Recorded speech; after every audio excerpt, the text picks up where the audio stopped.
I like to run this self-clean on my oven 2 or 3 times a year. I do that pretty frequently. So this has a 2 or a 3 or a 5 hour setting. I usually do the 3. It doesn't really ever need a full 5 hours. It's not too bad, but it's getting some baked on grease right here. So that's the main thing I'm trying to eliminate. But I also like to put in my pizza stones.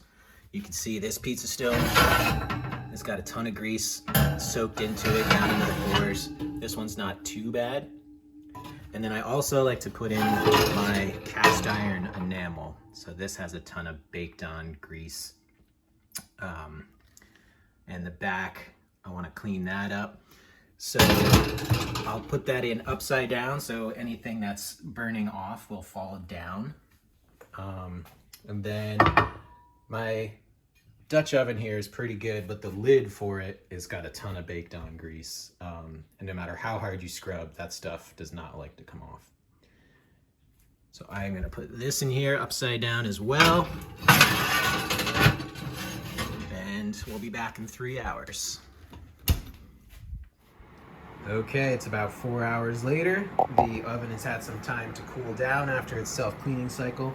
Before we talk about the results here, I want to mention 4 things before you try this. Number 1 is you should have a hood when you do this.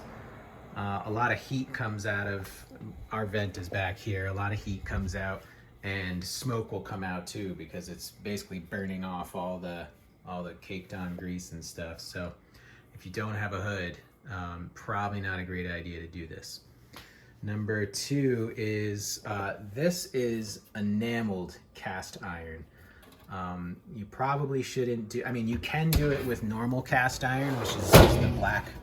This is our griddle, which is just this black. So this is a seasoned cast iron griddle.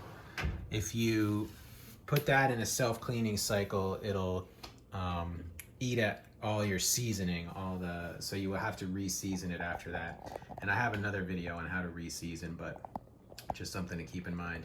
Another thing is that, and I learned this the hard way, you can see I took the handle out of here. The handle is right over here. I took this out because I learned the hard way that that can get destroyed by the heat. So I tried cleaning a pan like this, all clad this way, and these rivets got loose because they expanded and then shrunk, I think. These rivets shrunk, and then this handle was loose. So even though I cleaned this stainless steel pan, it was ruined because these rivets had been shrunken down. And then the last thing is, I do this more as a maintenance task, as opposed to like cleaning a really dirty enameled pan or pizza stone. You want to be careful because if it's really got a ton of baked on grease on there, you got to be careful of starting a fire. This self-cleaning oven can get up to 900 degrees, something like that. So you just want to be really careful of that. So here's the results.